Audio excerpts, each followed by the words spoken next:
নিজের সবটুকু যার জন্য ত্যাগ করেছেন, সেও কিন্তু একদিন বলবেই, কেন করেছিলে? আমি কি করতে বলেছিলাম?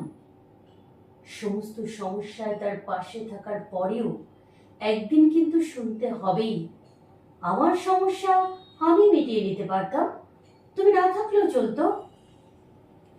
তার সমস্ত হারিয়ে যাওয়া সম্পর্ককে চেষ্টা করে তার কাছে ফিরিয়ে দেওয়ার পরেও কিন্তু আচমকা সে বলবে, আপনি নাকি তাকে একা করে দিতে চান। একটা দিন নিজের মতো চাইলেও ব্যস্ততার অজুহাত এসে দাঁড়াবে প্রাচীরের মতো। আসলে অনুভূতিগুলো মরে গেলে রয়ে যায় শুধু যুক্তি আর তর্কের পাহাড়। তখন কথার তখন কথার পিঠে কথা বসে, কে ভুল কে ঠিকের লড়াই চলে।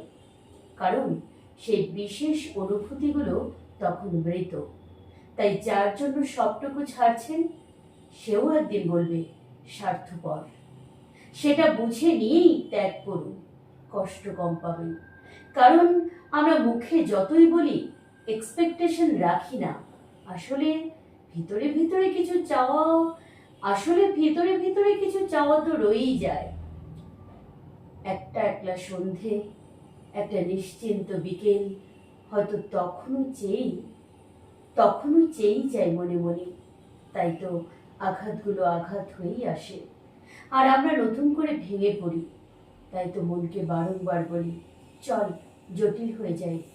কিন্তু অবাধ্য মন তবু আশা করতে ছাড়ে না।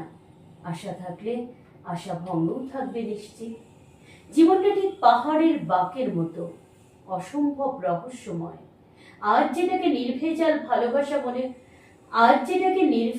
ভালোবাসা মনে হচ্ছে, কাল সেটাকেই মনে হয় শুধুই বোঝাপড়া।